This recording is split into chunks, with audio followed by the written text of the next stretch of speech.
Então, pessoal, nós temos também a forma farmacêutica líquida, né? Então, a forma farmacêutica líquida, ela é dividida em soluções e dispersões, tá?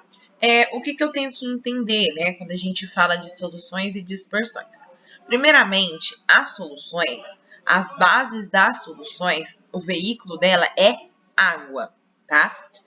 Agora, na dispersão, tá? Eu vou ter aí o veículo, tá? Que vai ser a água, porém, ele vai ter duas, eu vou conseguir observar, duas fases, tá? Então, na solução, eu tenho uma fase só. Na dispersão, eu tenho duas fases, tá? Então, solução, quando eu pego, por exemplo, um xarope, ou uma solução simples, ou uma solução composta, quando eu olho ela, né, diante ali da luz, ou, né, eu observo ela tem uma única cor, tá, pessoal? Ela é uma única cor, ela é translúcida, eu consigo ver o outro lado. Então, isso é uma solução, né, com uma única parte. Quando eu tenho uma dispersão, tá? Eu vou ter duas fases. Eu vou ter uma fase sólida e uma fase líquida, tá? O que vai diferenciar uma emulsão de uma suspensão é o seguinte: a emulsão, depois que ela é agitada, ela não se retorna mais a ser duas fases. Então, depois que eu agito ela, ela se torna apenas uma fase. Já a suspensão, não. Ela vem em duas fases, eu coloco água, agito e se eu deixo ela em repouso, ela volta a ser duas fases. Então, isso acontece muito, por exemplo, na amoxicilina. Né? A amoxicilina é um antibiótico e ele, na sua forma líquida, ele é uma suspensão. Então, eu tenho que colocar água filtrada até onde tem o sinalzinho no meu vidro, né? Então, eu coloco a água até no sinalzinho e eu agito esse líquido. Quando eu agito, né, esse líquido, eu passo a agitar esse líquido, eu tenho aí uma suspensão, porque ele vai suspender essas partículas aí nesse líquido, tá? Pessoal, além disso, né, além de eu suspender essas partículas, de eu estar suspendendo essas partículas, eu suspendi, né? Quer dizer que quando eu tenho essa suspensão de partículas, eu tenho uma suspensão, tá? Quando eu vou reutilizar o medicamento, eu vou precisar, né, agitar novamente para mim utilizar essa suspensão. E aí, o que acontece? A pessoa que vende o medicamento para o paciente, né, o atendente que vende, ele não informa isso, né? Ele não informa que o paciente vai ter que agitar toda vez que tomar esse medicamento.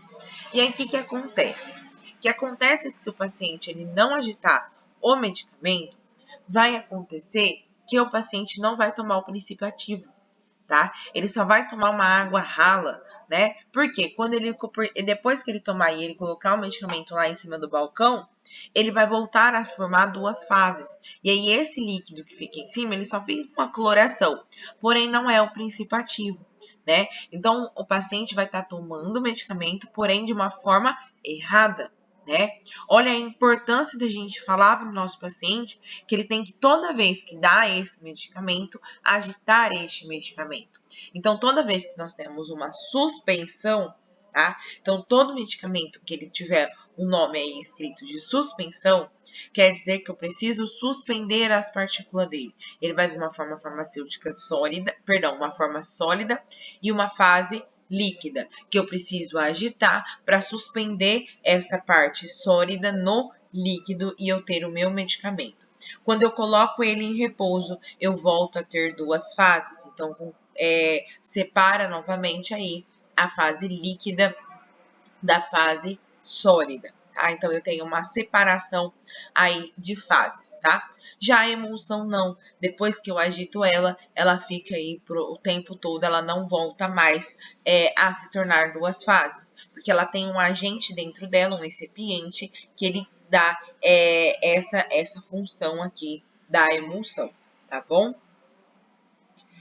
Outra coisa é o xarope, né? O xarope, pessoal, ele é muito importante a gente entender, porque ele não pode ser dado para paciente com diabetes. E os xaropes, maiorias aí, entre aspas, xaropes, que nós vendemos para paciente diabético, são soluções simples ou soluções compostas, que não vêm açúcar, tá? Porém, então, se não tem açúcar, ela não é classificada como xarope, porque para ser classificada como xarope, tem que ter mais de 80% de açúcar, tá? Então, quando não vem com açúcar, ela é chamada de solução simples, né? Ou solução composta, ou solução, tá? Ela vai ser composta quando ela tiver mais de um princípio ativo. Então, quando a solução tem mais de um princípio ativo, por exemplo, tem 3 princípios ativos, o SPEC tem 3 princípios ativos, né? Ela é classificada como composta. Quando ela tem apenas um princípio ativo, essa solução ela é chamada de solução simples. Então, voltando, os líquidos eles são divididos entre soluções e dispersões. Dentro das soluções, nós temos soluções simples, compostas, xaropes e elixirs. Nos líquidos de dispersões, nós temos duas fases, que é a fase sólida e a fase líquida. Nós temos as emulsões e as suspensões. As emulsões, depois de agitado, ela não volta mais à sua forma farmacêutica inicial. Já as suspensões, né? E toda vez que eu vou fazer a utilização dela, toda vez que o paciente vai tomar ou vai dar para o seu filho, essa forma farmacêutica precisa ser agitada para que esse líquido suspenda as partículas que estão na fase sólida, porque ele possui duas fases, uma fase líquida e uma fase sólida. Então, eu tenho que falar para o meu paciente que ele tem que agitar o medicamento para ele fazer o uso aí do medicamento na forma correta. Para uso externo, né? Então, o que a gente fala uso tópico, nós temos a pomada, os cremes e os géis, tá? Quando a gente fala de pomada, creme e gel, nós temos uma diferença. A pomada, a base dela é oleosa, tá? Então, pomada, base oleosa. Creme, base aquosa. E gel, base hidrossolúbica, que ele é a partir de álcool, tá? Então, nós temos pomadas, que a base é óleo, creme, que a base é aquosa, é água, e gel, que a base é álcool. Bruna, por que você está falando isso? Porque nós temos que saber diferenciar. Então, se o meu paciente está, por exemplo, com uma queimadura, então ele queimou. O que é a queimadura? A queimadura, ela é, pessoal, uma desidratação de uma parte da nossa pele, né? E aí ela pode ter bolhas, como até pode chegar na parte de necrose, né? Se atingir muitos tecidos, e aí ela causa. Por que ocasiona a bolha? O que é a bolha? Quando a gente tem essa queimadura ou uma assadura, né? O nosso corpo desidrata. E então, automaticamente, ele cria uma bolha. Porque essa bolha ela é cheia de água. E essa água vai hidratando aquele local. Então, o nosso corpo é perfeito, né? Ele não quer que tenha uma piora. Então, sai as bolhas para as bolhas ficarem ali, hidratando aquele local. Aí, então, eu tenho uma queimadura. O que eu tenho que passar? Ou, por exemplo, uma assadura. Uma pomada, um creme, um gel? Vamos lá. O creme eu não posso passar, tá? Por quê? Porque o creme, como ele é a base dele é água, ele é absorvido pelo meio externo muito mais rápido, né? Porque ele é água e o meio externo absorve ele mais rápido. Já a pomada, ela é feita de óleo, é base oleosa. Então, quando eu passo ela na pele, ela cria uma camada, uma barreira. Ela não permite que a pele perca mais água. Ou seja, perca mais água para o meio. né? Então ela cria essa barreira. Por exemplo, quando a gente pega aí a hipoglose, né? E tem uma criança que está assada e a gente passa essa pomada de assadura, a gente percebe que ela é difícil até para tirar, né? Até para nós tirarmos essa pomada dessa criança é bem complicado porque ela cria aí realmente uma barreira, né? E por que ela cria essa barreira? Porque se tiver assado, né, no caso da criança, ele vai hidratar. Então ele não vai perder mais água para o meio, porque essa barreira aí, essa camada protetora não vai permitir que perca essa água.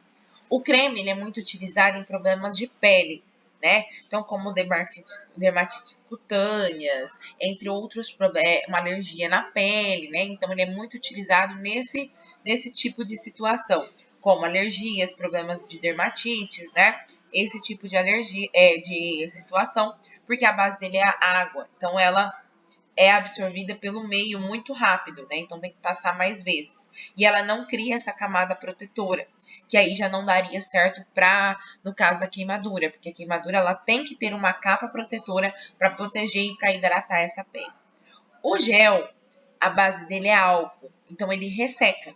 Então a gente pode perceber que como a gente está passando muito álcool em gel, por exemplo, nossas mãos estão mais ressecadas, né? Porque o álcool, ele resseca, né? Ele tem essa propriedade que ele resseca a pele. Então, não tem como eu passar, por exemplo, um gel numa ferida ou, por exemplo, numa queimadura. Por quê? Porque ela precisa de hidratação. Se no caso eu passo aí um gel, o que vai acontecer? Vai desidratar meu local mais ainda. Vai perder mais água, porque o álcool, ele resseca a pele do paciente. Então, se ele resseca, eu não posso passar ele, tá? Então, pessoal, em caso de queimadura ou assadura, eu tenho que passar a pomada. Por que eu tenho que passar a pomada? Porque a pomada, ela cria uma capa protetora e ela hidrata esse local, não permitindo que perca água, né, do nosso corpo para o meio, porque ela cria aí uma camada aí bem oleosa mesmo, que até é difícil da gente tirar. Então ela cria essa camada para não permitir que o nosso corpo perca mais água. A gente pode perceber que quando a gente tem, por exemplo, a gente assiste filmes e tudo mais, nós podemos observar que eles enrolam o paciente queimado numa manta, né? Numa manta prata. Por que eles fazem isso? Para o paciente não perder mais água. Porque como o paciente está queimado, ele está desidratado.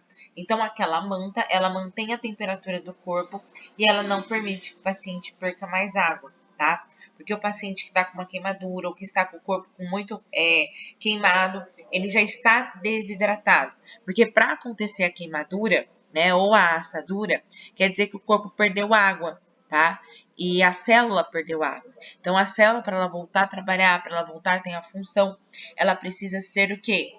Irrigada de água. E como que ela é irrigada? Através, por exemplo, dessas mantas, através dessas pomadas que criam essas barreiras, né? Para não perder água, tá? E nós temos também a forma farmacêutica retal, né? Que são a forma farmacêutica supositório e enemas, tá?